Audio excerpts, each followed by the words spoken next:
หลังสุฟ้านาสุดินนะคะนี่เราให้ทำอย่างนี้แหละเมื่อก่อนนี่ก็เป็นเสียงจากพี่ป้าน้าอาชาวนาของเราท่านหนึ่งนะคะเอาคนที่ยากจนมาทำค่ะบ้างานตำบลดมอำเภอสังขะจังหวัดสุรินทร์ค่ะเอาแต่รถแต่คนว่างงานไม่มีจะกินแล้วโอ้ได้คนยากคนจนได้ทำมั่งค่ะ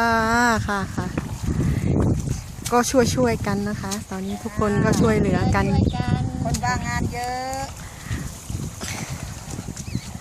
ตะวันมันช่วยดักนะเวลาผมจะเตรียมจะเด้อก็บนพื้นเพบ้านๆเรานะคะก็เราก็ใช้ภาษาเขมรในการสื่อสารกันในท้องถิ่นทำได้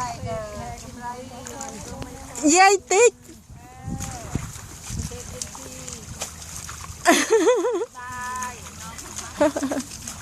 เรื่องเองเธอเองเป็นตัวกับเรื่องทานอะไรบ้างโยมมาเธอกับใครถ้าได้ทำอย่างนี้ล่ะ